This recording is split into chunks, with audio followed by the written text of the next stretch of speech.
asalaamaaleykum mbokk yi ñu ngi leen di dalal ci seen émission Njaacaar tey dañu fas yéene waxtaanee données personnelles jamono ji internet mel na noo xamante ne vie privée ak vie publique dafa dem ba jaxasoo fan lañ si war a yem lan naka lañ ko war a jëfandikoo loolu lépp lañ nar a waxtaanee tey ak suñu invité yi ñu fiy dalal muy professeur Ibrahima Mbengue di sociologue professeur ñu ngi lay nuyu di la dalal. maa ngi lay fay la kontaan ci invitation bi. ki ko toftal mooy Sidi Makhtar Aïdara di spécialiste en cybersécurité ñu ngi lay nuyu di la dalal tamit. Lalla maa ngi lay fay di la sant di la gërëm donc ci invitation voilà bi mu invité donc dina profiter aussi di remercier voilà grand sang bi nga xam ne xamante nañ bu yàgg donc voilà ñëw ba kon jógee ci banlieue bi fële. Voilà comme tous les mercredis émission bi dañ siy ànd ak professeur Sangué Diouf professeur ñu ngi lay nuyu di la dalal aussi yow fii sa kër la. Voilà xanaa tey moom doo ma wax dara. comme la semaine dernière da nga doon souffrir de sous-nom. waaw tey moom c'est l'inverse. donc tey c'est l'inverse tey yaay subir. tey maa koy subir. donc balaa ñuy dugg ci waxtaan bi dañuy ànd dem seetaan benn reportage du moins benn récit bu Cheikh Sall un peu ci phénomène boobu ñuy gis aujourd'hui. Facebook, Twitter, Instagram, WhatsApp mel ni dañoo mujj doon ay silmaxa mu doon njàccaar ci suñuy loxo duñu gindi fa ñuy xool di it xool ñim ñuy booleel ñan ñoo war a doon suñuy xarit ak ñan sax la ñu war a mën a bëgganteel. internet bi mel ni moo mujj doon yatub silmaxa bi nga xam ne si lay gindikoo waaye fam lay yóbbu mën nga koo bañ a xam jëfandikoo gi ñu jëfandikoo internet ci réew mi ak ci bitim réew. nekk na loo xam ne dem na ba sax jéggi gisuk ñi nga xam ne ñoo sos mbir mi ñoom ñëpp dem ba delluwaat ci ginnaaw ne bu ñu sañoon sax seeni njaboot duñ ko jëfandikoo ndaxte gis nañu ne niñ koy jëfandikoo jamono ji doy na waar lool ëpp na tool. internet lépp netul am na lu ci baax naam waaye am na loo xam te ni biit ay gàllankoor la dëgg la naam am na ñu koy jëfandikoo ngir mën a ñoŋal seen liggéey ngir mën a it def liggéey bu mucc ayib ci li ñuy def. ndaxte lu mënta ñàkk la seen liggéey waaye am na ñun ñoo xamante ni bii niñ koy jëfandikoo du lenn rek du yàq seen dund wala yàq dundu doomi aadama. téléphone portable la ñuy wax wuy ak woote nekkoon di ko taxoon a jóg njëkk dëgg la naam am na yeneen yoo xam ne moo lalu ci ginnaaw ngir ñu mën koo jëfandikoo ni mu gënee mucc ayib waaye yooyee lalu ci ginnaaw nag tax na dem ba mujj yàq dunduk ñi nga xam ne ñoo koy jëfandikoo. saafonte gi amoon ci diggante mbokk ak moroomam amatul. waxtaan wi amoon ci diggante xarit ak moroomam amatul lépp ci téléphone lañ koy defee da ngay dugg ci biir kër sax ñépp ku nekk sëgg sa téléphone jàpp ne foofu la sa àdduna yam ngay waxtaan nag koo xamante ni bii mësoo koo gis mësoo ko dégg wóolu ko jox sa lépp it dara du ko ci umpu mu mel ni nag foofee la jafe-jafe yi doore. kii muy lay ne boroom këram dafa nekk bitim réew toog na ay at gisu ko. tax na muy def ay image yoo xamante ni bii moom borom këram dina ko mën a jot ba pare mën see yëg boppam loole nag di image yoo xamante ni bii manipulation bu bon wala boog téléphone bu yàqu tax mu mujjee ci loxoy noonu tax na mu mujjee ci loxoy koo xamante ni bii xel mu ñaaw la yor yàq ci àdduna boo xamante ni bii téléphone a ko yàq. war nañoo xool it gëti njàccaar ci ñi nga xamante ni bii ñooy jëfandikoo internet jàpp ne ñoom ci boppam ay justicier lañu maanaam ñoo war a mën a gaar wala gindi ñi nga xam ne ñooy def lu bon ci wàll woowu te ñoom ni ñuy jëfandikoo it jëf ju bon la. nan ngay mën a jëlee image yu jàmbur yoo xamante ni bii ba mu koy def yow taxoo nga mujjee jël ko moom ngir yàq ci àddunaam fësal ko ci àdduna bi yépp ñépp teg ci seen bët muy koo xamante ni bii mën naa am sax dara waru ko na ko ndeyam jure woon noonu la mel. waaye am na ñoo xam ne kenn mënu leen a sàng ba duñu tawte jëf ju ñaaw ji nees la ko mën a defee ci téléphone portable da ngay mujj doon victime waaye victime bi nga doon it yaa ko mujj teg sa bopp. tey jii boo demoon yër fa nga xamante ni bii fa la ñuy toppatoowee données personnelles yi li nga xam ne moo fi nekk ci plainte jéggi na doyoo mënoo xam sax lim ba ne mu toll ndaxte ñi seen àdduna yàqu ngir internet bari na lool te ñaare ñu ci bari nag seeni baaraam yooyee ko yàq. manipulation bu bon wala boog jëfandikoo bu baaxul moo waral tey jii noonu jot ci ba yàq seen àdduna loole nag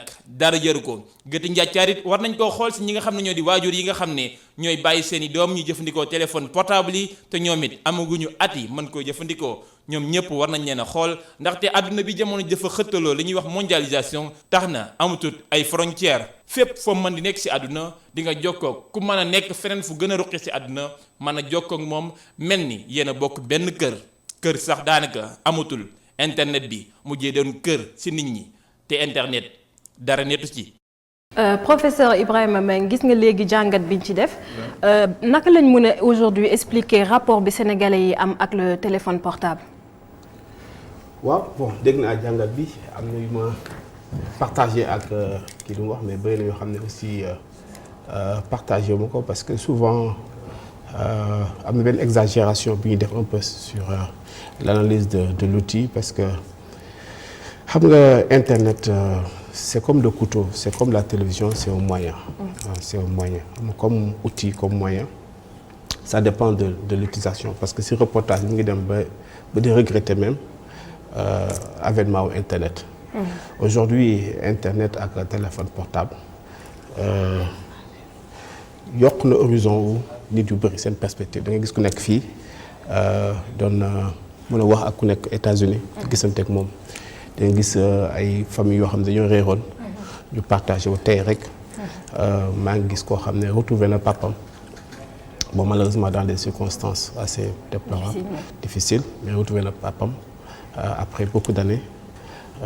grâce à internet donc bëri na ay recherches yu ñuy def aujourd'hui grâce à internet bëri na ay groupe de famille léegi tour yeeg yooyu yëpp boo ko xoolee léegi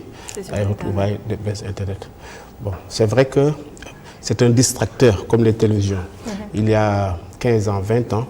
man gis naa ñoo xam ne seen jàng dafa yàqu ndax canal mu ngi doon doog a xew canal te si ñu ngi doon mettre l'accent sur canal donc voilà donc noonu la mel mais am na aussi ay côté négatif comme ni mu expliqué parce que bëri na ay des films pornographie wala yoo xam ne xale yi léegi dañuy am accès très à partir de leur portable mais loo gis rek peut-être am na nu ñu ko mën a waaw am na nu ñu ko mën a disons jëfandikoo interdire ko ba nga xam ne aujourd'hui outil bi da nekk outil bu efficace damaa bañ a sori sinon ñu ñëwaat si beaucoup de révolutions qui ont été faites boo xoolee le printemps arabe boo xoolee toutes ces révolutions là boo gisee mu amoon tey c'est grâce à internet capacité de mobilisation internet aussi c'est un média boo xam ne qui est très utile parce que bu njëkk boo xoolee benn média mu amoon muy télévision avec un journaliste boo xam ne qui recevait des ordres du ministre ou du président xam nga ñu am ay genre censure donc ce qui a permis l'avènement de grands dictateurs parce que dañu doon mobiliser di monopoliser le média principal l'unique média ba mën a manipuler les populations aujourd'hui avec internet les gens ont beaucoup plus de liberté da ngay gis koo xam ne ñemewul woon wax léegi am na baat am na kaddu da ngay gis benn journaliste foog ne moom am le monopole de l'information aujourd'hui pratiquement monopole dafa éclaté wu donc bëri na loo xam ne aujourd'hui mën nañ ko jaajëfale internet c'est vrai qu'il y a des dangers comme tous les outils etc mais en tout cas la sociologie des médias a beaucoup changé a beaucoup évolué avec l'avènement de ces outils pour ne pas monopoliser la parole et revenir effectivement sur certains détails et sur certaines approches En tant qu'expert de la cybersécurité aujourd'hui naka lañ mën a def pour protéger un peu suñu vie privée ak suñu ay données personnelles face aux dangers yooyu nga xam ne jot na ko wax tuuti. bon damay njëkk a commencer rebondir ci li professeur wax c'est vrai que internet daf ñuy offrir donc ay opportunités yu bari ci côté communication wala ci gëstu ak yeneen donc comme ni ko waxee comme paaka la rek tey paaka bu la neexee tey mën nga ko jëfandikoo jam nit comme nga ko jëfandikoo togg ci defar lu neex donc ça dépend ci nan ngay utiliser l'outil en tant que tel mais am na leneen lu au-delà donc internet beeg yooyu gis nga tey téléphone portable dafa bavard c'est-à-dire sa téléphone portable mën naa ne sa àdduna lépp mi ngi ci comme ni mu ko waxee da ngay ñëw naa ko ci reportage bi da ngay am sa jëkkër wala sa soxna mu nekk nga am distance bu leen séparer nga ñëw filmer sa bopp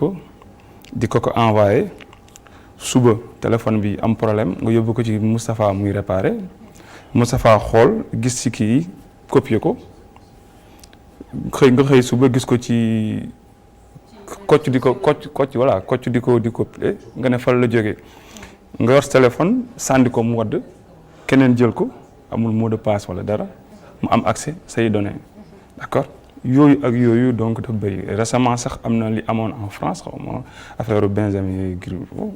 voilà moom mu def benn sex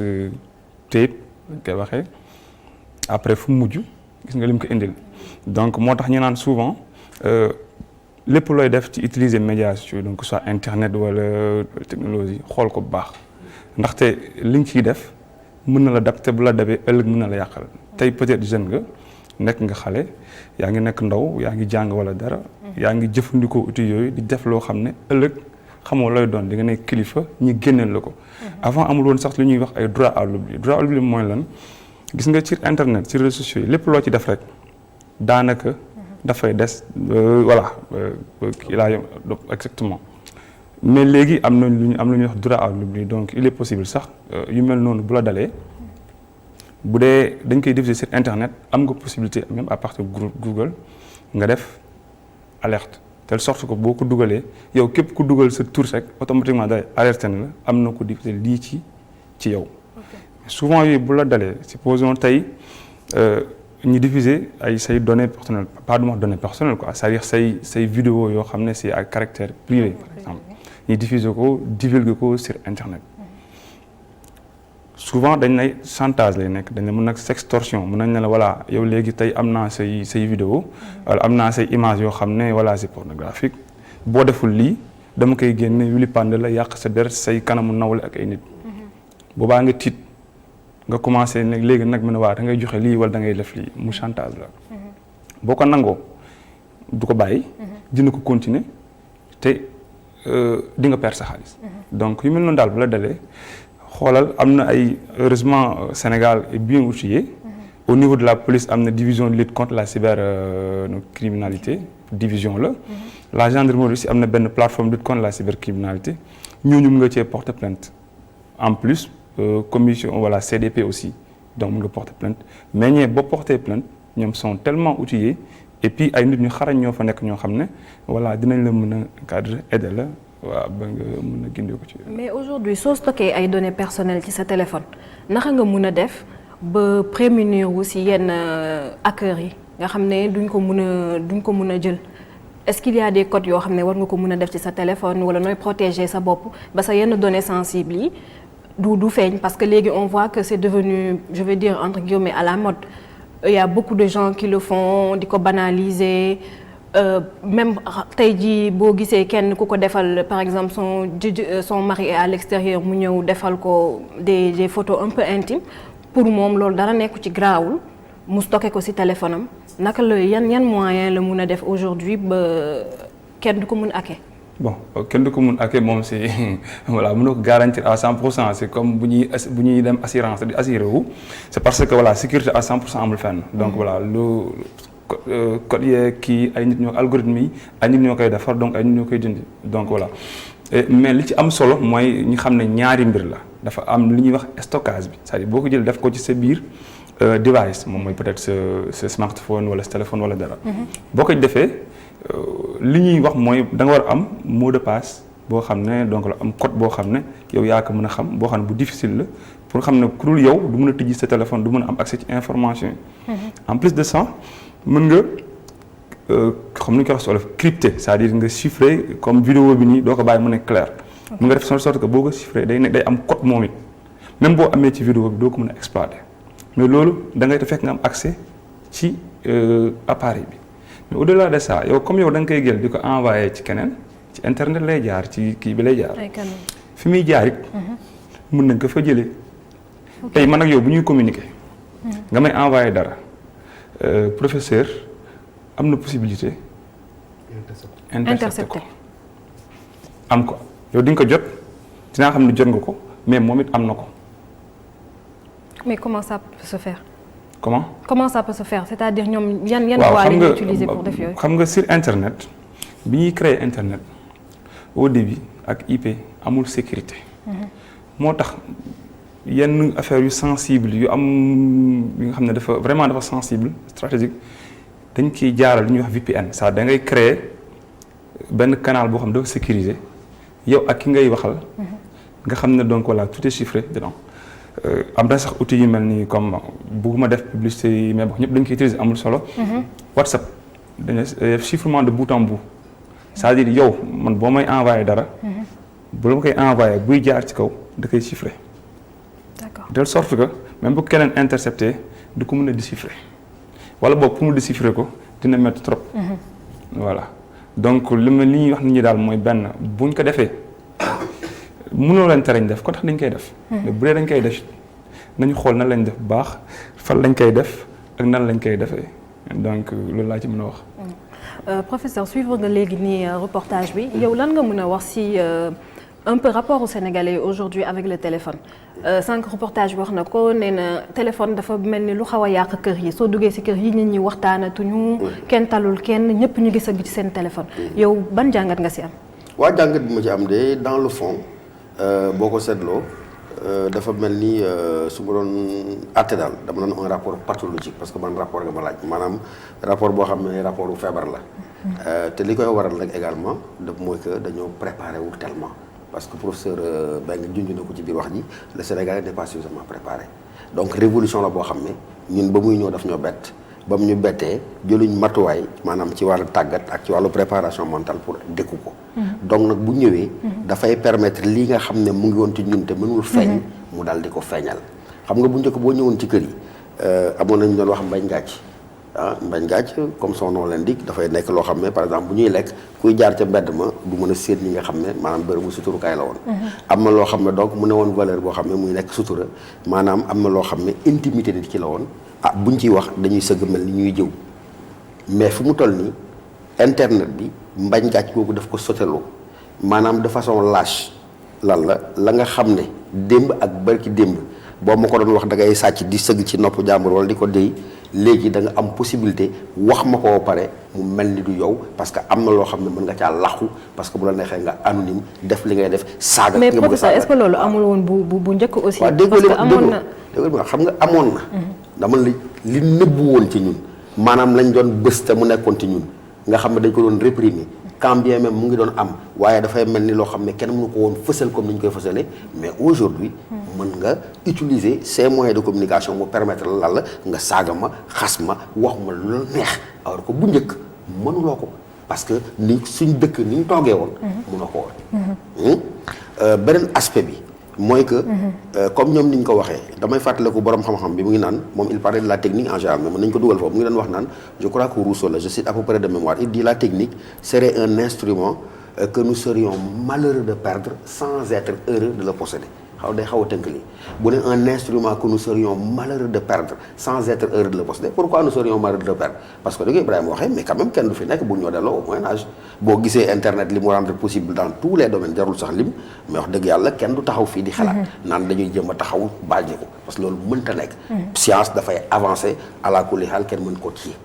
waaye beneen aspect bi mooy dafa am loo xam ne yàq na ko complètement reportage bi woon na ko déstructuré na déjà nos familles la notion de famille n'existe plus agrégat d'individu la ku ci nekk dans ton monde virtuel qui n'a presque rien à voir avec le monde de ton voisin le plus immédiat de ton frère de ta femme de ton cousin de ta cousine et cetera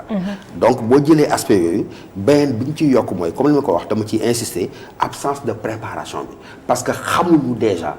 comme ni mu ko waxee boo gisee cybercriminalité ñu teg ko mais je crois que c'est surtout valable chez nous parce que ñi koy utiliser li ci ëpp dafay am nga baal ma ci wax ji benn démocratisation de la médiocrité maanaam c'est-à-dire que loo jàng-jàng malgré tous ces diplômes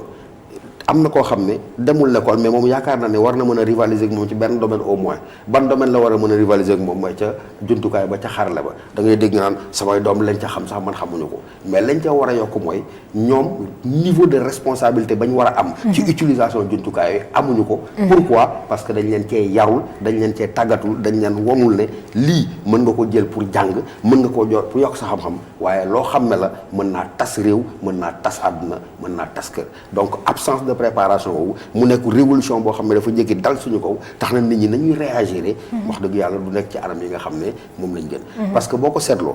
lan la ñuy assister ay image intime ni ngeen ko waxee yoo xam ne day retrouvé wu mais loolu ay jëw ay saaga ay nangam mais loolu mu ngi fi woon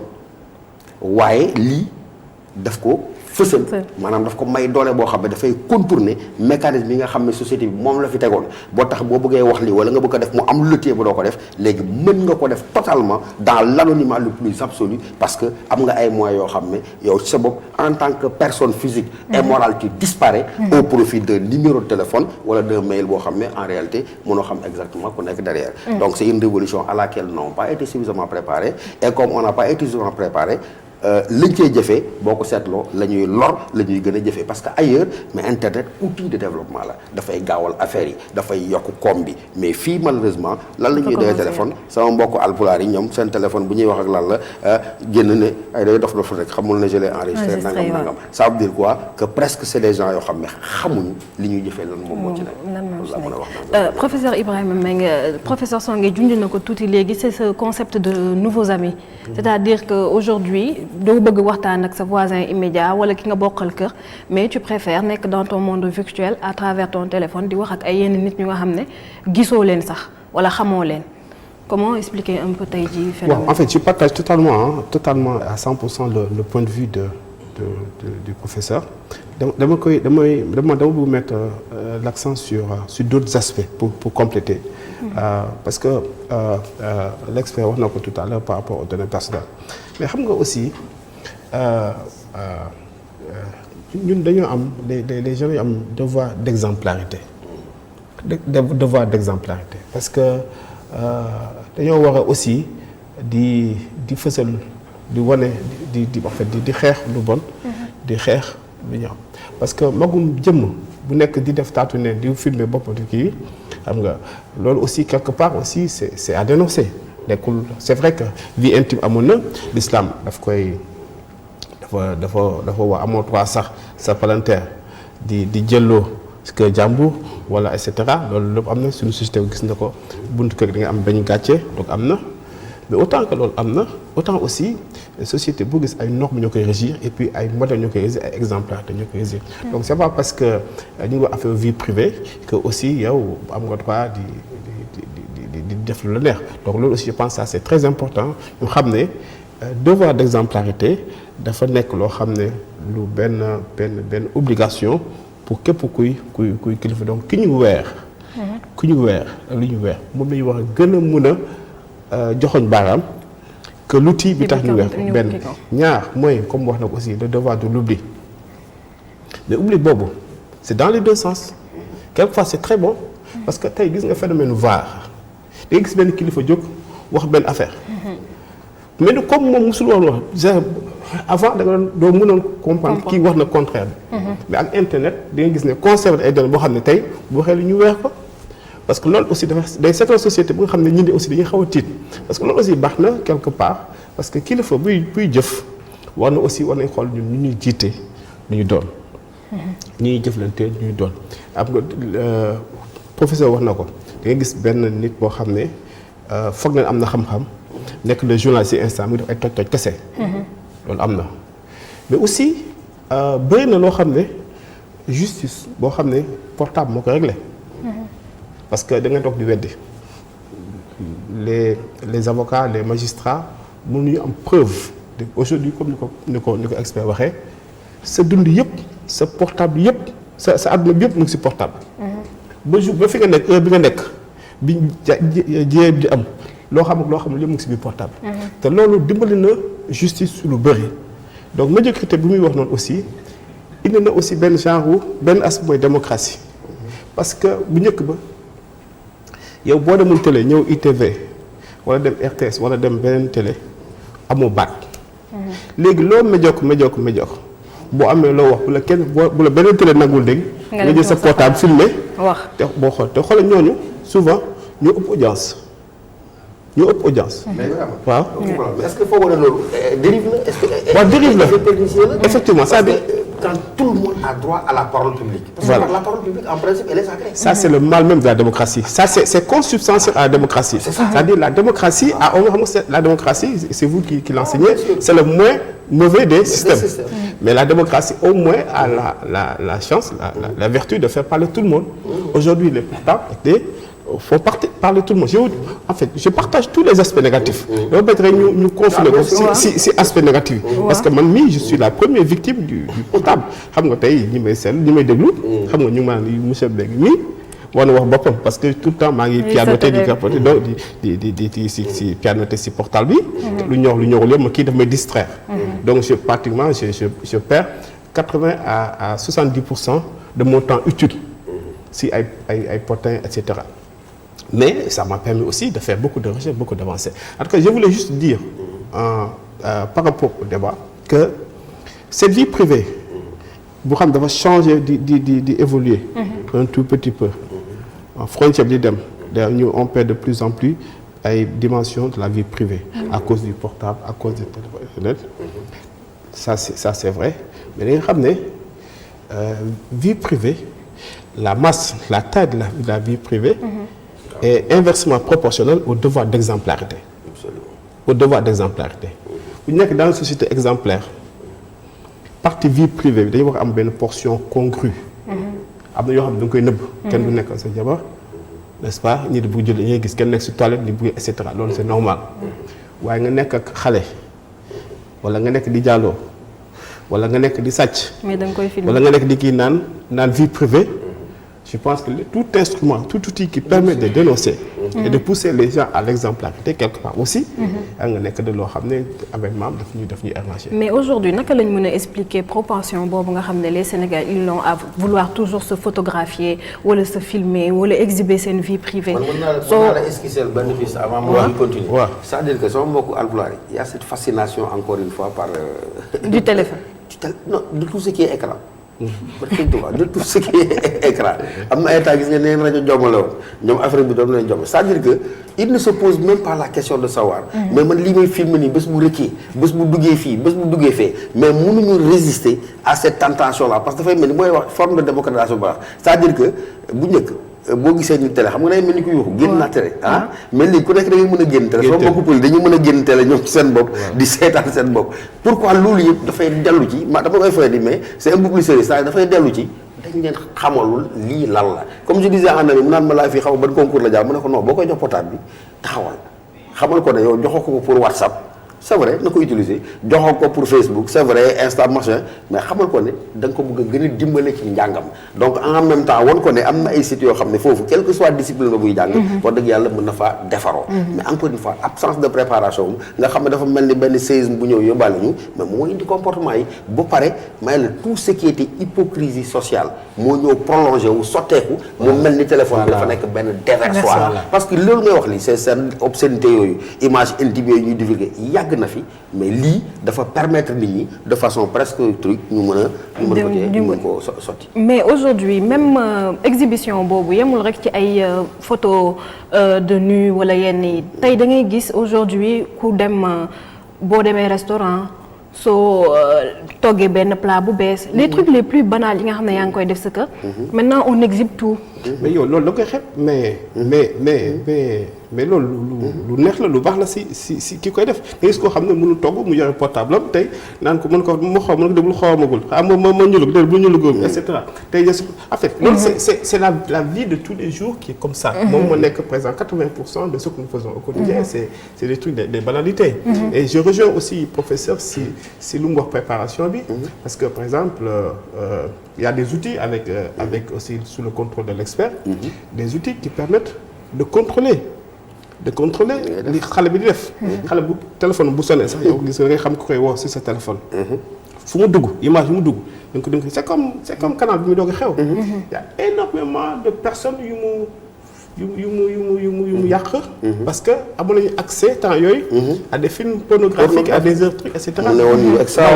et pourtant tey kenn du remettre en cause ay canal parce que 80% maintenant des trucs c'est amoon nañu possibilité crypter ko et cetera donc je pense que c'est comme ça la préparation elle est très importante et la préparation aujourd'hui c'est un travail boo xam ne qui est très difficile à commencer par les adultes man mii wax ak yow travail boobu si man la njëkk commencé xam nga ñu formaté waat ma ba nga xam ne le rapport pathologique que j'ai avec mon portable xam nga mu wàññeeku jëmmati mais aussi man bëri na sama mbokk yoo xam ne bu lu woon portable ak internet du ma leen xam ñaata groupe laa bokk yoo xam ne ay famille ay anciens de l'UGB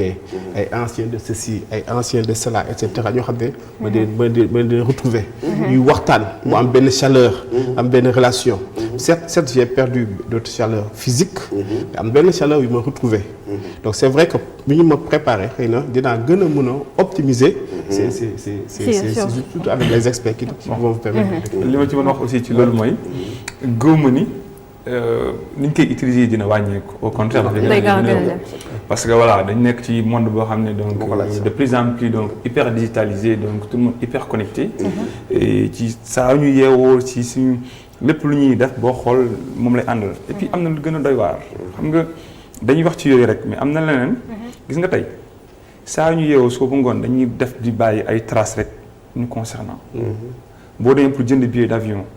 dañ lay laaj ay information dañ koy dugal nga dem cinéma dañ même chose ngay dem ci magasin bi di jënd dañ jox la carte à la banque même chose li nga information yooyu ñiy dajale ñu ñëpp dañ koy utiliser waat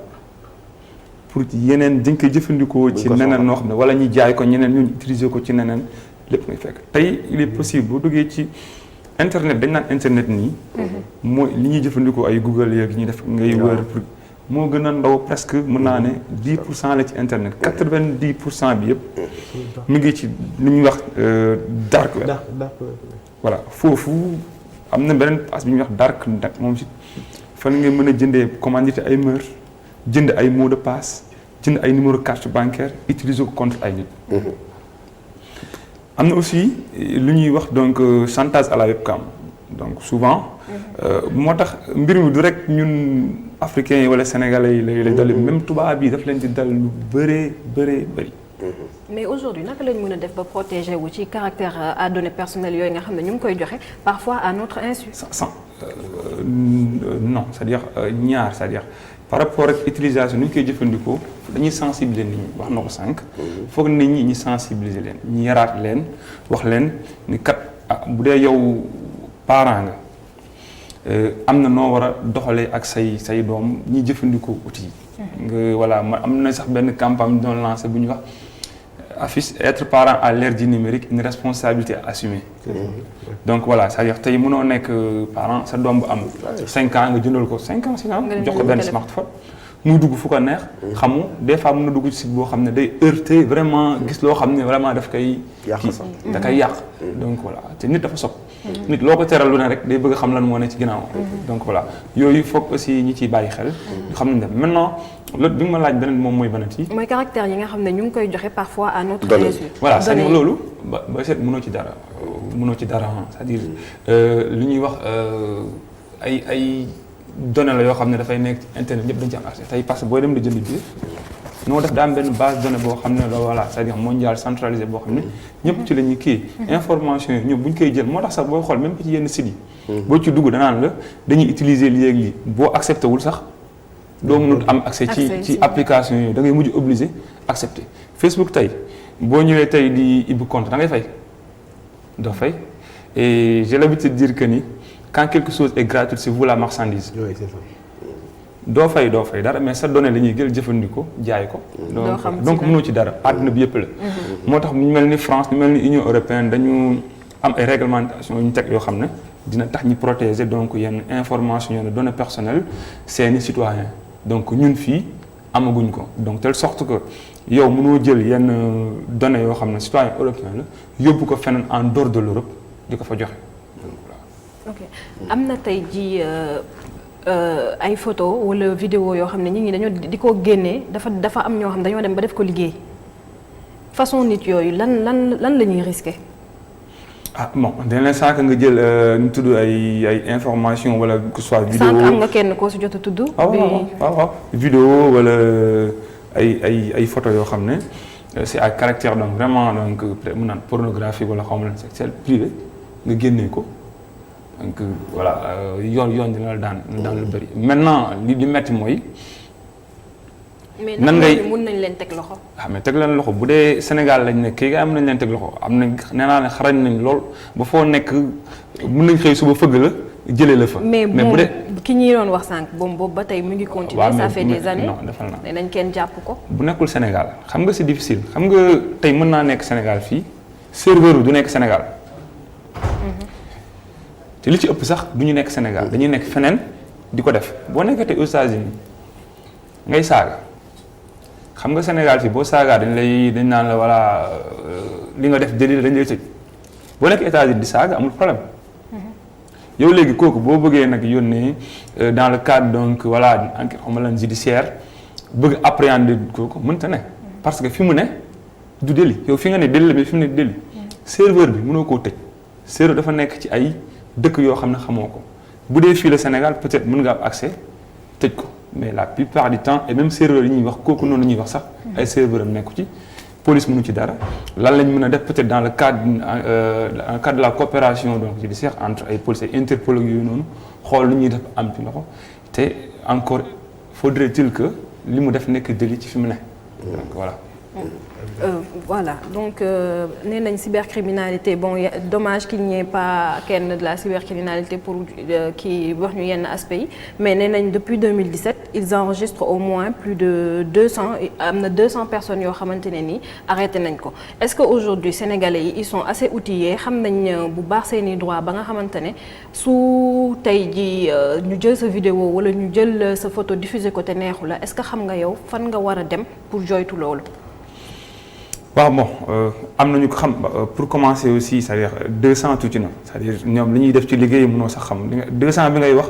mën naa ne mën nañ xëy sax bés rek am plus de 200 c'est-à-dire tey boo demoon lu mel ni division donc lutte contre la cybercriminalité boo demee gis ni du ñu nelaw guddi ñu nelaw bëccëg li ñuy jàpp ak li fay ñëw ci plainte da nga naan dafa mel ni xanaa nit ñi dañoo dof boobu voilà parce que façon histoire bu nekk di nga fa gis façon kii bu nekk di nga fa gis. tellement nit ñi chaque fois dañuy mel ni ñu dof ci bu ñu jàkkaarloo ak internet dañuy def jëfandikoo di ko jëfandikoo. ci noo xam ne vraiment doo comprendre voilà et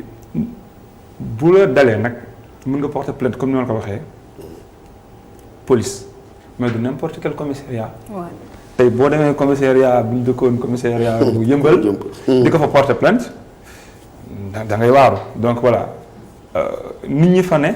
du loolu mooy seen liggéey par contre am na ay police dafa am benn division bu mettre en place bu nekk voilà bu nekk fii nii ci corniche bi ñoom loolu mooy seen liggéey lépp lu jëm ci téléphone nu mun ta mel bu ñu yër nañ ko wax loo yow boo ma envoyé dara nga weddi ne man la bu ñu yër nañ la ne yowal wala du yow sa ordinateur boo ko jëfandikoo def ci lu ñaawteef buñ ko indee dinañ ne nag yaa ko defoon heure sàngam nga li muy wax am na solo leneen li moom mooy boo ñëwee tey ñu ne yaa def lii nga ne man def moo ko man nekk muy foon maa ngi woon njaareem mën nañ dema dem ba ne la bés sàngam heure sàngam yaa ngi woon géej waaye quartier waxi naan doo ko weddi donc am na gendarmerie aussi am nañ aussi ay unités yoo xam ne loolu mooy seen liggéey donc et puis de plus en plus magistrats yi aussi voilà nañ ko wax aussi Sénégal am nañu xarañ ci côté boobu noonu donc voilà laaj daal am donc bu la dalee demal à la police division bu lit wala nga dem à la gendarmerie Colobane donc nga porter plainte. laata ñuy eggali waxtaan bi nañ ànd seetaan benn micro trottoir sénégalais yi di si wax ndax ñoom xam nañ bu baax fan lañ war a dem en cas de plainte fan lañ war a adressé wu. suñu thème tay bi les données personnelles l'ère du grand déballage numérique ndaw yi ñu taseel antu nañu ci suñu laaj bii di fan lañu mën a dem bu ñu gisee ñu tasaare seeni données mu mel ni suñu déggee loolu ñuy wax données personnelles seen xel ci photo lay njëkk dem. non xaw ma ban fu mu nekk nii moom su ma dugalee photo après ma gis ko ci benn groupe wala benn ñu utiliser ko Facebook xaw ma fu ma koy dugg kii quoi fu may dem pour xam ndax mën naa porter plainte ko. Non, je ne veux pas parce que moi-même je ne fais pas beaucoup de publications donc damay bëgg comme nit muy utiliser sama photo di ko def ci Facebook bi quoi. naa dem ci police bu ma gën a jóge wala ma def déclaration ci université bi ma nekk ba xam. non parce que loolu moom lu ma ci yëngu noonu bu baax moo tax xaw ma fan la koy kii. non xaw ma man sax en fait aw ma compte Facebook parce que. chaque jour da ngay dégg ne nit jël nañ photo am dugal ko mu ngi ci internet bi mu ngi genre alors que loolu yëpp boo xoolee day yàq sa der wala sa réputation genre moo tax vraiment awma ay Facebook Instagram genre WhatsApp rek laa yor. non je vois que ça c'est pas bon quoi loolu baaxul parce que dugal say yeneen photo moom des fois mën nga dugal photo yi nga xamante ne pour faire des pubs nga publier dara quoi waaye def ay yenn photo yi dugal ko ci Facebook bi moom loolu c'est pas bon quoi. day am parce que chaque jour nga dégg ko naan xale jigéen yi ñooy def ay photo nu envoyé ko seen compagnie genre alors que loolu rafetut man pour man dama gis ne xale bu jigéen daa am lu bari lu ko yàlla may te loolu aussi yow yaa ko war a kii sa bopp yaa ko war a incarner sa bopp warloo ñàkk fayda parce que góor boo xam ne takku la xamoo dina takk ou pas nga jël ay photo nit di ko envoyé ëllëg problème mën na am xamuloo fan la koy yóbbu genre te loolu tamit baaxul parce que jigéen day mooy jur doom mooy jur kilifa boo màggee ëllëg tey mën nga dem ba nekk présidente est-ce que loolu tey bëgg nga ñu génnee ko non non te buñ ko génnee aussi du rafet kon en tant que jigéen en tant que Ibadou vraiment maa ngi conseil sama morom jigéen daal ñu xoolaat bu baax a baax lu ñuy def vraiment moo gën a rafet daal di def ay photo nu wala genre discussion yi parce que dara wóorut même WhatsApp genre wóorut daal su ma sañoon daal ñu xam bu baax fu ñuy teg seen tànk daal moo gën c'est mieux. loolu moom baaxul moom loolu moom parce que nit day xalaat sa avenir tamit xam nga soo dugalee yenn photo yi un jour viendra sa doom wala say parents dina ko gis te du la neex yow tamit. dan ma metti loolu parce que loolu tamit neexul ku si nekk soo sañoon quoi say données personnelles mu nekk loo xamante ni il est en sécurité. non je ne sais pas man sax de sama téléphone amul genre yooyu photo nu yooyu noonu moo tax kii moom non si am na code mais pas lépp lay côté jusque dama koy côté noonu rek mais pas ay côté ay toof wala ay genre aw ma Facebook aw ma Instagram genre. loolu dina ma métti moom su ma gisee ñu partagé ko dina ma métti parce que données personnelles lañ wax déjà c'est personnel su ma gisee keneen di ko utiliser moom dina ma métti trop. samay données personnelles à chaque fois damay mettre en code ak sama téléphone mën naa mettre en code wala ya nga xamante ni c'est utile ma utiliser après ma supprimer. donc monsieur Aïdara un peu lan mooy aujourd'hui li ñu xool ci reportage bi gis nañ ne sénégalais yu bari xamuñu fan lañ war a taxaw wala naka lañ war a jaar ba tey jii loolu su leen dalee ñu mën a défendre seen bopp lan la état di def aujourd'hui pour protéger la vie privée des sénégalais. voilà lan mooy arsenal juridique. non voilà Sénégal depuis 2008 am na donc loi sur ça c'est la cybercriminalité donc c'est la loi 2008 donc 11. portant donc sur la cybercriminalité donc voilà boo demee ci article donc 400 donc 31 30 bi da ciy wax donc voilà donc ngay enregistrer donc ay information donc personnelles yu nit ak yooyu noonu parce que neen si di ko diffuser même le fait nga enregistrer ko stocké ko di ko manipuler wala sax nga koy diffuser donc c'est puni par la loi parce que tey man dinaa ñëw enregistrer jël vidéo kenn man maa ko partager sur internet yow nga ñëw jël ko partager ko voilà loolu lépp donc voilà ay délit la te nit ñi dañ koy def sans ñu xam ko donc am na yoo xam ne boo ko gisee ñi def ko bu ko partager voilà bu ci laal bu ci takk bu ci dugg donc voilà mais Sénégal moom prévoir nañ loolu depuis 2008 mettre nañ en place donc voilà loi yoo xam ne dafay encadrer lépp lu jëm ci côté boobu noonu et voilà existé na bu yàgg. monsieur Mbengue suñu seetloo phénomène bi lu muy gën a dal jigéen ñi la. naka lañ ko mën a expliquer. waaw professeur junj na ko léegi te su la nga ñëw parce que xam nga perversité boobu dafa exister déjà xam nga internet outil la rek. outil la comme am na ko wax ci reportage bi nga jël sa awa di filmer sa bopp nit ku am yenn valeur yenn kii am yoo xam ne loolu bokkul dara ak li nga xam ne mënul c'est naturel ak bu ñuy wax ay sutur ak yooyu c'est naturel mais exemplarité bi dafa nekk loo xam ne dafa war bépp société. c'est vrai que dañu daan ki ko diffuser mais yow mi nekk di futteeku di wane say cër xale bu góor booy kii mais am na ci société bi bu du woon. donc tey jii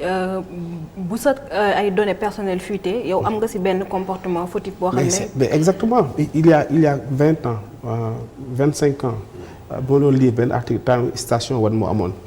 benn tubaab bu ñëwoon fii. pratiquement ñu wane ay photos boo xam ne il a couché pratiquement avec plus de 60 femmes sénégalaises yoo xam ne am na ay femmes mariées. ci biir internet amagul woon de pourtant c'était la perversité de la société xam nga tey phénomène yooyu ñu ngi tey danga naan lii existé wul woon danga naan lii xamuloo ko woon parce que mënoo imaginer te jigéen na nekk fii di wan di ibbeeku di wan ay jëram di et cetera donc en réalité loolu dafa exister ci société bi donc loolu moo tax lii aussi quelque part am na lu ci baax parce que c'est comme les caméras de surveillance yi installées partout c'est vrai que dafay da lay attaquer ci sa liberté individuelle liberté fii mais je parle sous le contrôle du professeur Songué société ak norme ak contrainte ñoo ànd dafa am fu mu lay contrainte donc mënoo réclamer benn liberté absolue mënoo def du libertinage xam nga sous le prétexte que ay données personnelles la wala données privées plus les gens sont exemplaires plus vie privée bi portion di réduire donc aujourd'hui loolu moo am parce que mënoo nekk ak sa lu mu def comme am na ko wax ci reportage bi li nga def daf lay topp ba ilaa yow mi dee boo ko nettewul fii boo ko rendre compte fii àllaaxee da nga ko rendre compte donc dañu am devoir de rendre compte aujourd'hui c'est à quoi on assiste et qui est une très bonne chose mooy da ngay gis benn kilifa toog fii wax ba geex di wax gëm ko nag gars yi tegal ko li mu waxoon démb gars yi teg ko li mu waxoon démb xam nga loolu dafa baax ci société parce que lan lay def dafay def benn tami ñëpp ñi nga xam ne tey ñu xam ne ñii ay naafeq nañu ñii ay waxkat nañu ñii gëmuñu lu ñuy def te loolu dafa baax ci société waaye parce que comme ni mu ko expliqué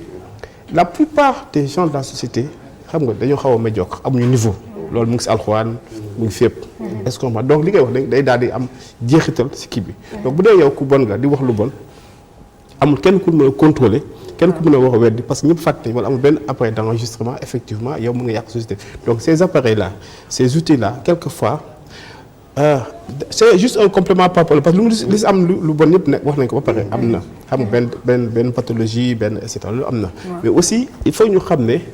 loolu dafa war a ñëw pour assainir aussi suñu société xam nga lépp luy mauvaise pratique aussi ñu dénoncer ko effectivement mu mën a am benn quelque chose de beaucoup plus professeur Songué man li ma la bëgg laaj mooy est-ce que malgré phénomène réseaux sociaux yi ak ni ñuy dévoiler wutu est-ce que amul benn phénomène amplificateur des médias boobu benn laaj la beneen bi ma la bëgg laaj léegi mooy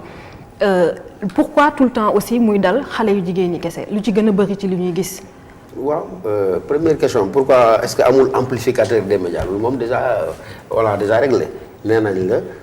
du ñu créé du internet moo fi créé loolu. perversité boobu débauche boobu au plan des mœurs déedéet internet créé ko mais daf ko gën a yombal donc daf ko gën a yokk gën ko may doole mais créé wu ko mu ngi fi woon parce que ci jikko nit ñi la woon déjà. lu nëbbatu la woon xëy na comme ni ma ko waxee mu am loo xam ne moo fi nekkoon tax mënul feeñ ñi nag mën ko fësal complètement beneen question bi. pourquoi tout le temps xale yu jigéen ñi pourquoi xale yu jigéen ñi là également dafay yomb expliquer parce que ñoom ñoo gën a fragile. pourquoi ñoom ñoo gën a fragile parce que suñ société ak noo ko mënti jàngatee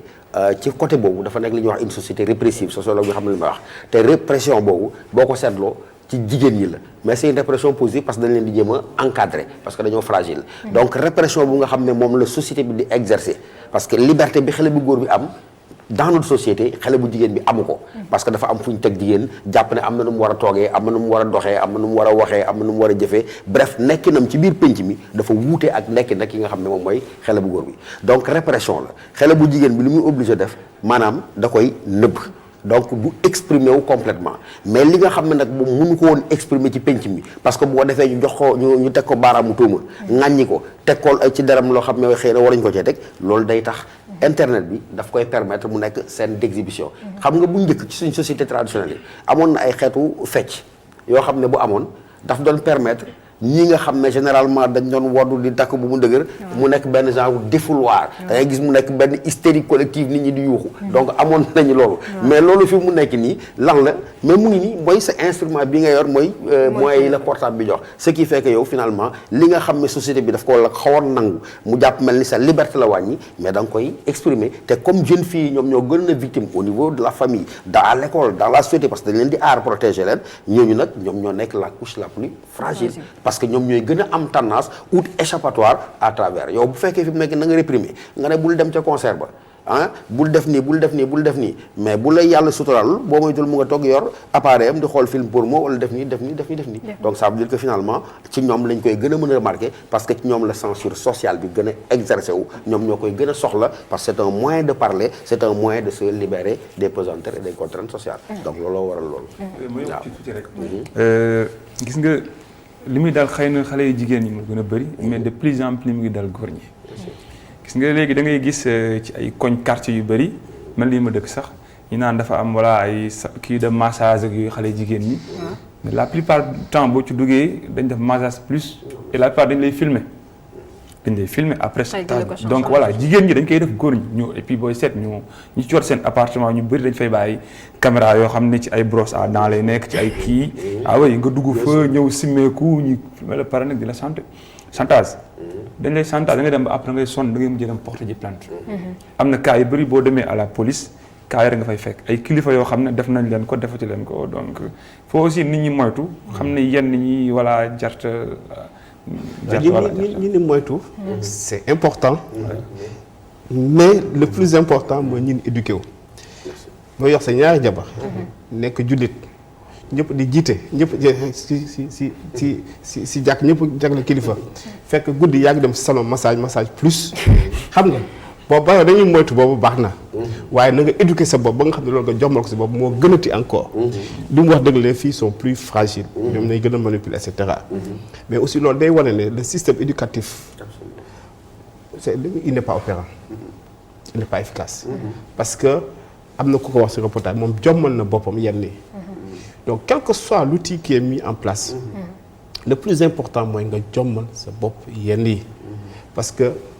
l'expert l'a dit gis nga outil yooyu day gën a développer di gën a dem day gën a développer lu muy gën ni mooy day indi ay transparence ay verre tous les murs xoolal seen immeuble bu yànj bi lépp ay verre la de plus en plus cité bi lépp ay verre la yoon yëpp ay verre la ay caméra la un monde ouvert un monde transparent suñu kilifa yi lépp lu ñuy waxati dégloo sax muy wax léegi dañ naan nii wii nii non parce que xam nañ ne ñu leen enregistré ëllëg si bi ils vont rendre compte et ça je pense quelque part au-delà de tout ce qu'on a dit sur les aspects très négatifs les aspects de dépendance des drogues parce que quelquefois ay drogue la dañu am drogue aspect de dépendance drogue au-delà de tout ce qu'on a dit il y a des aspects très très positifs parce que mënuma comprendre ñu wax kilifa tuddee la kilifa ñu la nga moytu looy moytu ñu filmer la déedéet war a moytu ñu filmer la da ngaa war a moytu nga am jabar nekk kilifa di njëkk imam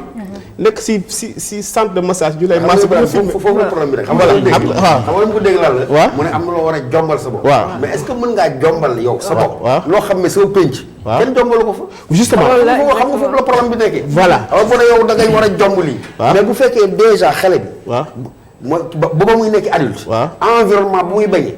environnement de permissivité la justement loo xam ne tous les tabous toute la sacralité li entouré woon la chose de la sexualité ak yooyu yëpp dafa sauté y compris dans l'attitude après yow boo bëggee waa ji dem ba nekk 45 ans 50 ans ne bon fi mu nekk jomm naa ça va être un peu compliqué c'est exactement ça c'est une réforme globale de la société quand je disais préparation par rapport à ça ma li ma la xalaat mooy que dafa war a nekk ay modules yoo xam ne da nga koy dugal ci système d'enseignement bi mu commencé ca suuf ba ca université parce que doo ñëw tëb jox leen ay trucs defal leen parce que am na ay cours d'informatique mais à côté de ces cours d'informatique dafa war a am ay cours d'éthique yoo xam ne ay spécialistes day ñëw pour wax booy yi tous les effets pernicieux et pervers yi nga xam ne moom moo ànd ak affaire bi. mais comme léegi ko moom muy dox ba di ko dajeeg boppam wala di ko découvrir. xam la moo neex ci internet. ak téléphone portable mooy li expert bi wax. dafa ne aujourd'hui gis nga policier léegi sonatul sax. donc ay enquête 10 ans 5 ans sonatul. waaw mais Ibrahima loolu effet nekk loolu baaxul. non ma loolu explique xam nga moom sonatul léegi les experts yëpp. wala dafa léegi dañoo am capacité ay données. léegi dañoo am information dafa accessible justement waaw xam nga am na man li ma bëgg expliquer mooy xam nga loolu dafa mel comme nga tiim sa photo nga mere photographe wala nga mere caméraman bi caméraman bi di ma filmer ba ñu ma caméraman moo bon xool nu ma ñaawalee xal moo ñaaw caméraman moo la ñaaw wala yaa ñaaw sa bopp donc caméraman bi photographe am na bu neexee caméraman mu ñaawal waaw bu neexee mu ñaawal la et cetera mais en réalité yow miy ñaaw c'est-à-dire yow miy ñaaw yow sa bopp nga war a mere parce que kii njaaloo waxul mere ki génne njaaloo bi xëy na loolu baaxul effectivement loolu mais d'abord ki boo njëkk mere mooy moom mii am jikko boppam. donc société am na loo xam ne mu fi am. ñun di ko ne mooy cette société hypocrite. c'est ça elle se pense très belle. formidable mun nga parce que mun nga bu njëkk ba yow amoon portable mun nga fenn policier bi. nga génn nga man je suis fort mais policier bi am na kii. ñi si des aussi am nañ possibilité xam. li nekk si biir c'est-à-dire ce mur de verre. mais ça veut pas dire que comme nous expliqué waxuñu am bañ gàcc. parce que am na loo xam ne aussi dafa naturel. xam nga am na yoo xam ne dafa naturel c'est pas lépp looy def rek. da nga ko war a wane da nga ko war a wane. am na bëri na looy def yoo xam ne xëy na ñaawteef nekku fa. waaye war na ànd ak sutura. war na ànd ak sutura. sutura boobu aussi xëy na portable dañ ko dindi. portable dañ ko dindi am na aussi ay manipulations yu portable yi def yooyu aussi dañ ko def moo tax mooy tous les aspects yu mu wax nii. donc je partage à 100%. je voulais aller au-delà de cela. xam ne par exemple. am na aussi ay aspects très très positifs même pour les sociétés. même pour éduquer les enfants comme nous ko expliquer. parce que ñun ñu ñuy jiite. yàgg nañu manipuler. boo gisee sociétés yu am wala république yu am ay dictateurs. c'est parce que dañoo mën a monopoliser l'information. si dañuy jël information bi di mën a manipuler toute la société. absolument léegi loolu mënatul nekk. tous ces dictateurs boo joxee information à la télé publique nga wax ne lii la à la minute près. ñu démentir ko nga joxe benn information parallèle feneen dans les réseaux sociaux. donc loolu mënatoo xoolal printemps arabe moo tax loolu printemps arabe am. donc aujourd'hui da nga jox. xam nga effet pernicieux foofu lan la. waaw gars yi dañ koy contourner xam nga ñu koy contourner. en manipulant l'opinion. exactement waaw xam nga manipulation l'opinion boobu léegi loo manipuler opinion yow benn média nga am. non. benn média nga le politique amul benn média. waaw alors que. il manipule par des canaux différents. justement boo amee 16 millions di gën a doy waar exemple Chine laa lay jox. Chine tey lu ngi bëgg nga dégg rek ngay dégg. internet bu la neexee ñu coupé ko. récemment am na Iran. ba gars yi commencé génn lan lañ def dañu bloqué internet. bu ñu ko bloqué c'est-à-dire yéen dootoo leen mën a partager c'est-à-dire aujourd'hui il est possible. dëkk yi nga xam dafa am ay dictateurs. donc ñoom. dañuy manipuler dañuy maîtriser. donc là ça devient aussi c'est liberticide c'est grave donc wax nga ko sànq. dinaa la ci fekk. xëy na bu dee boo gisee sax ñu comme par exemple caméra yi yooyu noonu dañ koy def pour sécuriser pour sécurité peut-être nationale dañ peut-être tey bu dara amee ñu mën dem ba remonter information xool lan la xool ñaari fekk yu noonu mais en plus am na leneen lu ci nekk gis nga en 2015 2014 dem bind 2014 bind naa benn article def ci Dakar waa attention vous êtes surveillés 2014 c'est vrai que baax na mais benn côté bi aussi nañ xool ñan ñoo nekk derrière. mais est-ce que am nañ droit un peu di surveiller nit ñi te prévenir ñu leen ñu ngi leen di surveiller. voilà loolu la fa laa bëgg a egg. gis nga Londres moo nekkoon ville bu ñu gën a bu ëppoon caméra donc surveillance moom bi benn jamono mais foofu bu ñu tegee ay caméra de surveillance dañ ciy bind ne voilà lii caméra de surveillance la donc voilà fii la nekk ñi ñoo ko yor exactement parce que yow am nga droit dès l'instant que ñuy enregistrer say données yoo xam ne ay caractère personnel la information privée am nga droit donc voilà. xam ko fan la nekk kan gis nga li ci bëri lan la du problème sax mbir mi dañuy def pour sécuriser mais ñi koy jëfandikoo mën nañ ko utiliser à d'autres fins am na ñu koy utiliser pour surveiller seen adversaire politique am na lu nekk mën nañ koo jëfandikoo maintenant moo tax dëkk yi dañ koy encadrer donc dañ koy encadrer par ay loi boo demee lu mel ni France am na dafa am benn commission fa nekk moom mooy gérer loolu lépp lu jëm ci utilisation yenn kii yeeg yooyu ci enseignement dañ koy cadrer bon voilà. mais xam nga lu mu wax noonu. c'est pas une contradiction parce que boo nee Chine dañu kii internet bi dafay confirmer effectivement que internet moo libéré le peuple. moo tax Chine ils ont tout fait. ak moi j'étais en Chine mais ñu ngi contourner ko ñu ngi koy contourner y a des gens am na système. pour nga mën a dugg ci internet. n'est-ce pas sans passer par avec le système kii bi xam nga mais ça confirme effectivement que internet. day tax les dictateurs dañuy gën a am problème.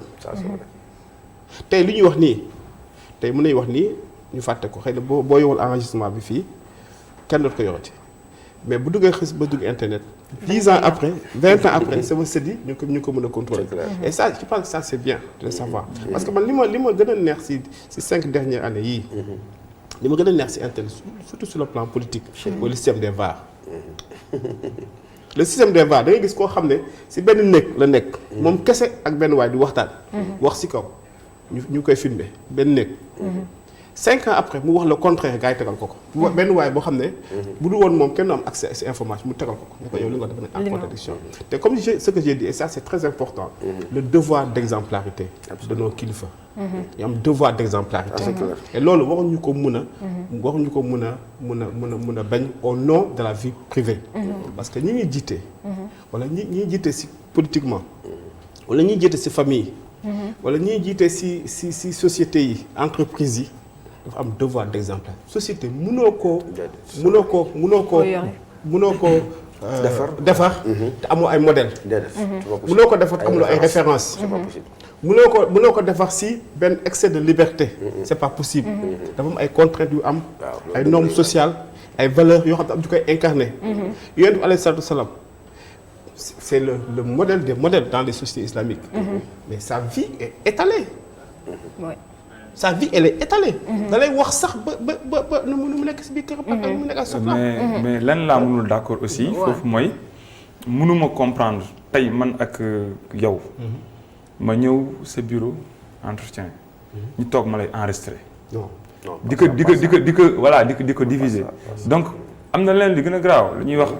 peut-être soo gisee nit ñi di def loolu peut-être parce que léegi boo gisee bureau yi soo fa demee en entretien dina am ay cas d'agression wala de violence sexuelle yoo xam ne nit ñi mën nañ ko dénoncer yoon ak nit non c'est-à-dire nit mënoo toog ngeen di waxtaan nga koy enregistrer bien sûr loolu du yoon. loolu yar nit ñi dañ koy def da ngay ñëw ñu wax loola dugal la ne la mais ngay wax loola ci nit. ngeen di wax te loolu ci. mu génn ko ci biti ne way gis nga loolu rambaaj la tudd sax si loolu rambaaj la si olof sax mais rambaaj nga ñëw di ko ci internet bi ñaata relation la tas fii gis nañ ne yóbbu woon na fi kenn prison aussi kilifa yu bëri fii booy dugg seen bureau léegi sa téléphone dugg tous les ministres sa téléphone dugg parce que téléphone bu duggee mën nga enregistrer li ngeen loolu dañ toll ci jamono joo xam ne loolu nit waru ko def c'est-à-dire nit kuy nit waru ko def waroo ñëw nekk ak sa nit di ko enregistrer wala di ko filmer. ça c'est pas bien. c'est des effets pervers de la. voilà yooyu am na aussi leneen li am mooy gis nga des fois di nga gis ñi won la benn vidéo woon ma ne ci nekk ci anam goo xam ne voilà boo ko gisee da ngay vraiment fekk du man. montage la. waaw voilà exactement deep fake. lu mel noonu jot nañ ci am ay témoignages. exactement voilà léegi balaa ñu eggali waxtaan bi ñu ànd seetaan ko. internet. daa di bëri kàmb ndaw si dugg ñàkk xam fu ñuy teg seen tànk jógu ci am lu metti daat ku ci dal ab nasaraan bu mu doon waxal ci Canada daa di monter photom ci mbootaay ñaari tur yi lii daa di wër ba ñëpp jot ci mu daa di nekk lu koy metti lool. boobu j'étais étudiant bon amoon naa correspondant ñu doon waxtaan amicalement bu may insisté ban kii ngay def ban faculté nga nekk lan ngay suivre mën naa la jàppale ba nga ñëw fii xam nga un jeune étudiant boo ko waxee loolu day intéressé automatiquement mais par contre nag bi mu dugalee affaire mouvement boobu nag moom la ñu nekk ñoom te boo ñëwee il paraît que ñoom ñoo lay recevoir parce que après def naa ci investigation ñu expliqué ma mais boo ñëwee ñoom ñoo lay recevoir c'était loolu moo doon problème bi. c'était vraiment bouleversant nekkoon na lu metti nekkoon na tamit lu tiis sama côté parce que pour ma génnoon benn moment sax problème la daan doon. dama daan rus a génn te am lu mu yaaxoon sama côté parce que daaw ma laal lépp lu réseaux sociaux daaw ma ko laal dama defoon recul te recul boobu ma defoon jàngal na ma lu bëri parce que léegi damay méfier wu carrément nekkul loo xamante ma siy ñëw à fond comme ni ko jeunes yi defee léegi. leçon bi ma si jàngaat mooy réseaux sociaux am na njariñ mais am nay inconvénients tamit bon ku yëngu si inconvénients yi di nga ko gis mais tamit ku nekk tamit si njariñ di nga si gis sa njariñ. mieux vaut kan bi jeunes yi tamit ñoom tamit ñu defaat nànk. ku ni ak lu ñu yàqee sa der mu jafe lool ngir nga rëcc ci ndaw si moom taskatu xibaar la mu doon def ay natt mujj ci am ay gàllankoor ñu ci bokkoon tàmbali di ko weer ci internet bi indil ko ay jafe-jafe ci liggéeyam. li xew mooy man dama yoroon ay tontine pendant près de 3 ans et li ma ko yor pendant 3 ans yooyu noonu amul problème. à partir de la dernière année mu commencé am problème c'est-à-dire ñi di daw ak sama xaalis tu vois bu ñu mën des fois ñu ne ma natt nañ te nattuñu des fois nga yónnee ma par dépôt te xam nga dépôt boo toogee 7 jours je pense ou 5 jours dafay delluwaat ci compte nit ki man toutes ces erreurs là je m'en rendais pas compte ba benn moment ma rendre compte ni man que j'ai un trou énorme te mu leer ma ne que c'est pas un trou boo xamante ne dama ko lekk wala dama ko sàcc mais c'est parce que j'ai eu à faire des erreurs de calcul noonu une fille boo xamante ne elle devait recevoir son argent mu dem bind ko Facebook Quand elle a écrit la publication sur Facebook ne dama ko ameel xaalis escroc la sàcc parce que ku war a jot xaalisam te jotoo sa xaalis boo amee yenn réaction yi c'est ton droit mais li gën a metti ce n'est pas la publication en tant que telle mais ce sont les commentaires parce que di nga gis nit koo xamante ne dafay commenter lu amul lien ak publication bi wala nga gis ku la jugé ku la dëkkal foo dëkkul ku la wax loo waxul ak ku la melloo noo melul et loolu dafa nekk lu yomb ci réseaux sociaux. beneen taskatu xibaar boo xam ne si am nit moo koy topp amul lu mu bëgg mu jëfandikoo image am ngir jëm ko fexeel moom mi jot naa dem ci yoon waaye ba léegi mu jéewul fenn. li mu def dafa grave parce que benn mu ngi jël tijji compte boo xam ne sama tour boppam la tijjee sama tour affiché amoon photo boo xamante ne maa ngi moom ñoo ko photo woon mu jël photo bi affiché ko ba pare mu jël ak samay photo man yoo xamante ne montage la def yaramu neen ak yoo xamante ne samay ex copain démb la woon te léegi man maa ngi sama ménage fu mu jaar def may détruire ma ne ko bëgguma la tey bëgguma la suba léegi man lenn mooy sans problème mayuma kër mayuma oto tijjiluma compte bancaire xanaa doxaanante la woon depuis 2017 bëgguma la doo sama nawle demal topp sa yoon bàyyi mag sama yoon mu ne ma du fi dal fu mu jaar day tilimal sama image depuis mois d'août jël na photo yoo xamante ne montage yar mu neen ak samay mbokk loolu doyul léegi lan la xewal day jël ay photo yoo xamante ne ay lesbien ak ay jouekatu porno moom lay jël dugal ci biir compte boobu nga xam ne Zeyna Diallo lañ ci def te compte bi du sama compte bu ñu def Zeyna mooy sama compte mais bi ñu def Zeyna Diallo du sama compte. mais yow noo ko dundee loolu. ça m'a fait mal au cœur su ma leen ne naqari ma man Zeyna damay fen sama xol neexul ndax maa ngi koy souffrir depuis ci vacances yi su ma ko mënoon fajal sama bopp fajal ko sama bopp mais dama ko mënul te dama wóolu sama nguuru réew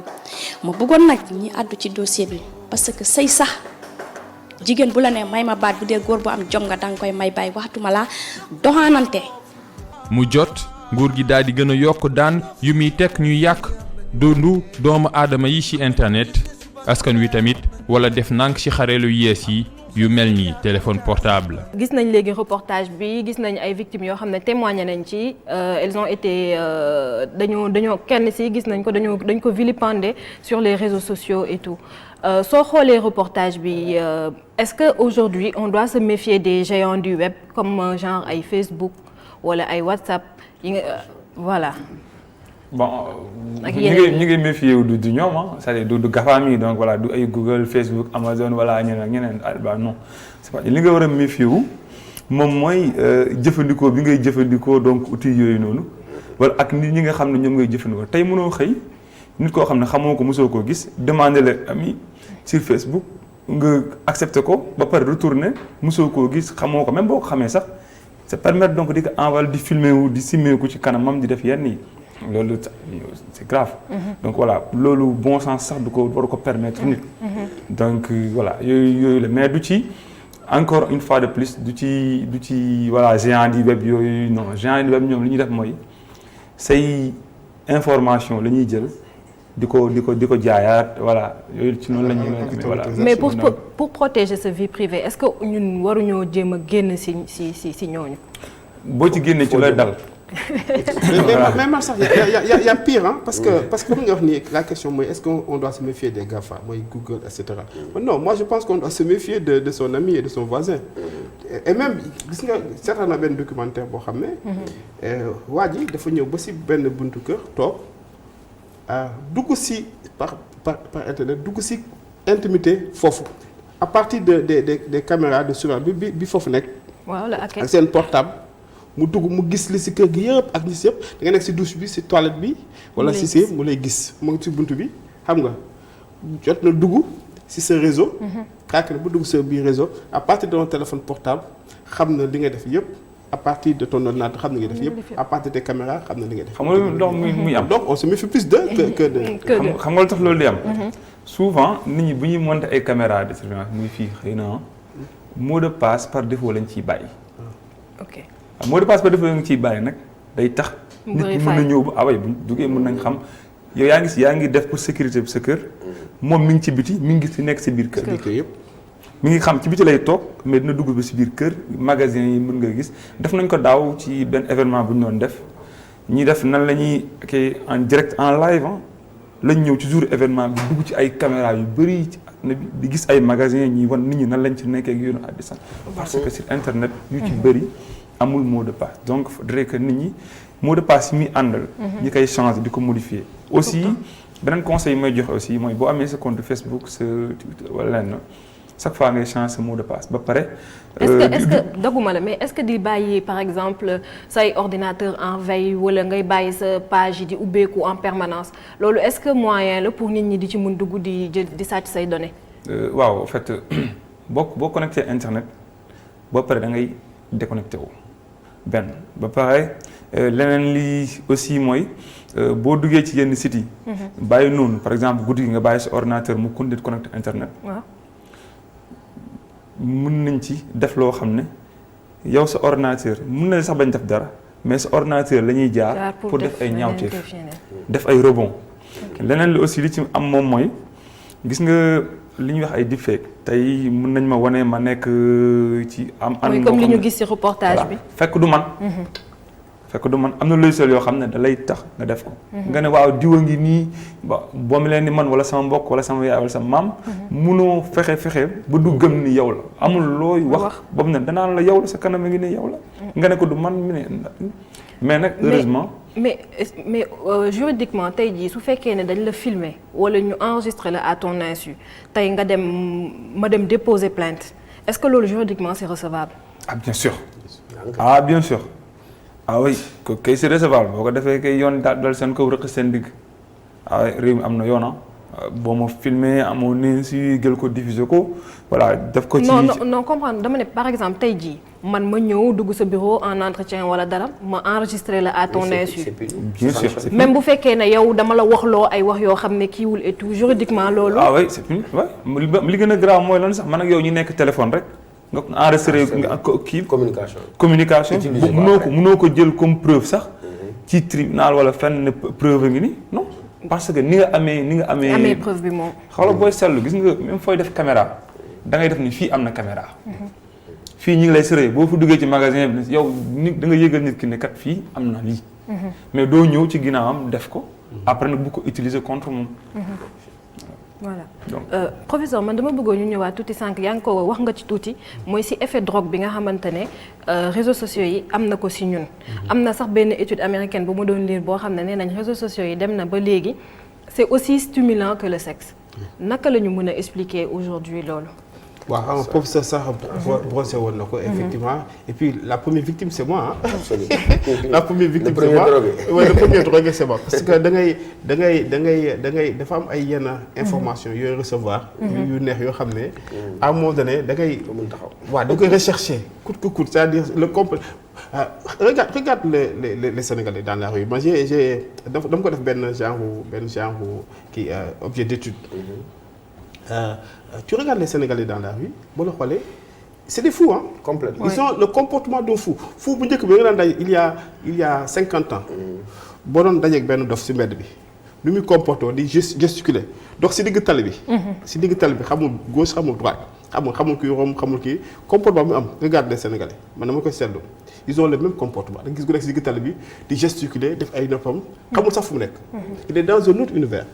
donc yow foog nga ne moom il est dans sa réalité alors que moom instant mu ngi Ziguinchor wala mu ngi wax ak soxna wala mu ngi wax ak benn kii et cetera donc il est absent de la réalité donc la folie ne peut pas se définir autrement que par ça donc dafa absence de connexion avec la réalité donc cette déconnexion avec la réalité non seulement ay phénomènes psychotropes bi ngay am nii est-ce que comprendre nga ay absence ngay am est-ce que comprendre mais aussi ay dépendance donc les Sénégalais de façon ba la observer dans la rue nga xool benn gis benn oto nga jig benn oto nga gis muy zigzagé ñu def nii xoolal dafa nang nga xool ko boo ko xoolee yaa gis nag mu ngi téléphone xamul sax ne instant bi il a un comportement zigzag xamu ko sax ki nekk si mbedd aussi yaa ngi déti jékki-jékki di gesticuler di wax effectivement boo ko observé avec la distance tu te rends compte qu'effectivement le téléphone ces outils dafa yóbbu suñu société en tout cas pour la plupart vers benn folie benn démence collective benn démence collective parce que c'est le même comportement que les fous avaient il y a 50 ans moom ngay am déconnexion complète de la réalité complète da nga nekk sa biir kër nekk sa kii mu ngi kii baa ngi xam si waañ bi. yow yëguloo ko sax yaa ngi toog fii ñu ne diw am na doom fii diw def na fii et cetera fàtte nga sax la réalité et puis loolu aussi de phénomène boobu ñu ngi ko am si téléfilm bi aussi. téléfilm bi même chose dans benn relation boo xam ne pratiquement maladie avec à commencer par moi. professeur Songe lan nga ñu mën a wax ci li professeur yi wax léegi. waaw xam nga sax bi nga njëkkee wax dama la wax rapport pathologique mooy maanaam ñun ñëpp ay feebar lañ. c'est une société de sourds de malentendants de fous. parce que moom ci wàllu mel la les normes de la folie fi mu nekk da nga koy redéfinir. parce que comportement ba nga xam ne bu ko nit amoon nga ne lii mën nañ ko verser au rang de la folie même comportement yi fi mu nekk moo tenir de la normalité kon boo ko seetloo dafa mel ni dafa am inversion des signes inversion des valeurs inversion des normes. te loolu yëpp c'est le téléphone non seulement il nous a rendu fou mais malheureusement c'est une folie dont on n'est pas prêt à guérir. moo ci xaw a doy waar. donc tu n'es même pas conscient. dont tu es c'est la définition de la folie. de la folie donc dafa nekk loo xam ne c'est un mal qui ronge nos sociétés mais nag encore une fois damay revenir ci li ma wax rek ñun ñoo war a xool nañ lañ ciy tirer. comme ni mu ko waxee li nga xam ne mooy li ci gën. effet pervers yi ñu jëm ko moytu au maximum par un effort d'éducation de préparation mu commencé ca l'école ya nag parce que encore une fois damay répété wu doo jàngale informatique rek ne ko demal ci ordinateur ba dafa am loo xam ne dafa war a encadrer cette formation là pour que ki nga xam ne mu ngi koy jëfee bu demee bu mag déjà il est préparé xam danger yi ci nekk voilà absolument parce que aussi bi muy wax maa ngi rebondir ne malheureusement boo seetloo maay fàttaliku peut-être daje ngeen ko dans vos lectures un texte de George Orwell qui s'appelle 1984 le personnage principal c'était Big Brother tu te rappelles Big Brother booy wax sax mu ngi lay kii langue bi sax da ko codé selon nombre de mots yi ngay utiliser mu xool daal da nga koy ceeb ñuy surveille mais ce monde-là est un monde où Big Brother vraiment c'est réalisé ça veut dire que fi mu nekk nii jaratul buntu jaratul parentère jaratul dara que tu le veuilles ou non tu es à ciel ouvert tout le monde te voit la notion d'intimité amatul et surtout la notion d'authenticité dafa disparaître. Donc on a perdu notre vie privée. Oui mais xam nga expert mu ngi koy wax léegi affaire enregistrement peut-être yaa ngi craindre ñu enregistrer la. mais en fait quelque part technologie développé boo xam ne 10 ans après 50 ans après sax plus tard mën nañu tegal li nga doon wax sans kenn enregistré la parce que. outil dafay gën a développer. dafay gën a développer gën a dem donc daf may permettre ma revenir aussi si parce que préparation bi professeur ba mu koy jëmale si par rapport à danger outil bi. mais man préparation bi ma bëgg ñu accentuer mooy sur l'éducation. waaw éduquer suñu bopp. si setal suñu bopp parce que nit ki lu mu la weer. parce que comme ni nga ay manipulation. nit mën na manipuler sa image mais tôt ou tard day feeñ ne ki def ko manipuler. luñ la tuumaal par les outils. tôt ou tard day feeñ que lañ laa tuumaal. parce que mais loo xam yow yaa ko def mu ne fàng nga mbaay. nga bëgg a wékku si outil. pour mën a justifier ne defoo ko. loolu mu ne donc préparation boobu dafa nekk si outil ñu gën ko comprendre. mais préparation bi aussi dafa nekk si jikko yi. voilà si ki ñu préparer par rapport relation avec outil bi déjà. bañ pathologique. mais relation avec des valeurs bi ñu bañ def loo xam ne ëllëg si biir comme ni ko kooku waxee si reportage bi. ñu jàmm ñu quoi je pense ça aussi c'est très important. L'émission tire à sa fin xanaa rek nga wax ñu tuuti naka la ñu war a mën a def aujourd'hui pour protéger suñu vie privée nan la ñu war a gën a mën a moytoo. waaw pour protéger suñu vie privée. benn ni ma la ko waxee outils yi ñuy jëfandikoo nañ ci def ay code ay mots de passe ak yooyu daan ñaareel bi aussi ñu moytu di def yenn enregistrement yi comme moytu ko di ko def donc wala aussi boo nee ba ko def parce que aussi encore une plus mënoo koo tere ni ñu def ko boo nee ba ko def tamit aussi nga jéem a jël nag des précautions wala aussi conséquences yi la ci fekk nga mën koo assumer donc encore boo nee ba dal la tamit xamal ni am na ay ñu fi nekk ñu mel ni division de lutte contre la cybercriminalité de police ak section gendarmerie donc bu Colobane mën nga fa porter plainte même aussi je crois que CDP aussi mën nga fa porter plainte mais voilà mais cadre enquête yi en tant que tel ñaar ñi ma la njëkk a wax ñooñu mën ngaa porter plainte donc dinañ la ci mën a dimbali ci lu bëri encore une fois aussi ñuy wax aussi que ni na nit ñi xoolaat seen bopp yaraat seen bopp aussi parents yi aussi xool seeni doom bu baax xool nan la ñuy jëfandikoo outils yooyu noonu surveiller leen xool ci lan la ñuy dugg. donc encore une fois am na ci solo. professeur Ibrahima Mbengue lan ngay tàggatoo ak téléspectateurs yi. waaw li may tàggatoo mooy li ma wax depuis mooy mooy filu sama communication depuis le début de l'émission. mooy le devoir d'exemplarité. li ñu war a jëlee ci développement outils technologiques yi mooy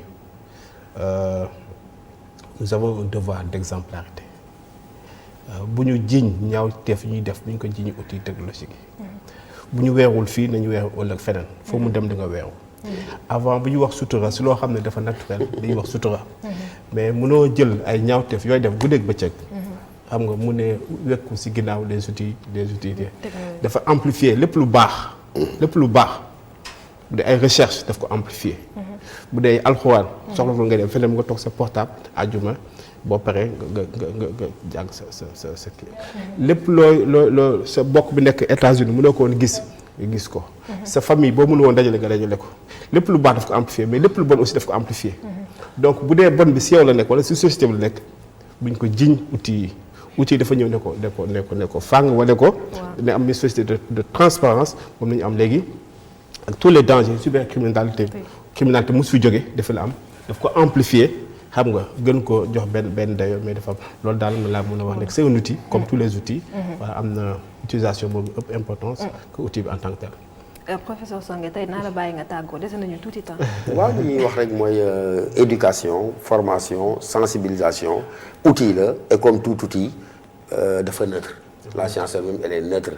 Elle n'est ni bonne ni mauvaise. C'est seulement son utilisation qui est susceptible d'être bonne ou mauvaise. kon nag nañ yar nit ñi ñu xam ne bu fekkee yaa ngi photo wu di ko filmer jàppal ne boo effacé wu tam am na foo xam ne parce que lu bëri mooy li ma wax ñàkk xam la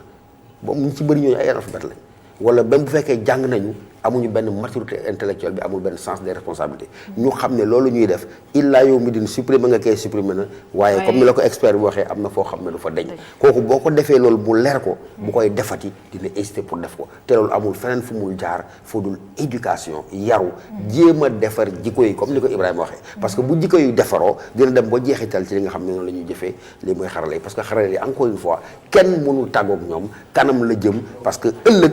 man mii tey di jàng la yor kay yor craie yor tableau ñee yor bic ak feuille mais mën naa xam ne dans ci jamono ju tuuti rek ci kanam tuuti tableau dootoo ko gis bic dootoo ko gisati feuille dootoo ko gisati c'est un monde complètement dématérialisé digitalisé kon nag loolu mënta ñàkk. juste benn parenthèse. jël naa ay vidéo yu mu def si internet def cours. waaw ma jël ko télécharge ko jox ko sama doom. waaw. xam loolu ni ñu koy waxee utilisation c'est des MOOC quoi. les donc ay cours yu professeur def. ma téléchargé ko. def ko donc parce que. utilisation donc léegi noonu la ñuy def léegi. mënta ñàkk parce que c'est quelque chose de positif quoi. absolument. fii la ñuy yem ak yéen ci seen émission Ndiathiar di leen jox rendez-vous mercredi prochain di remercier tamit suñu invité yi ñu fi nekkaloon tey ak équipe média yi nga xamante ne jàppale nañ ñu pour la réalisation de cette émission.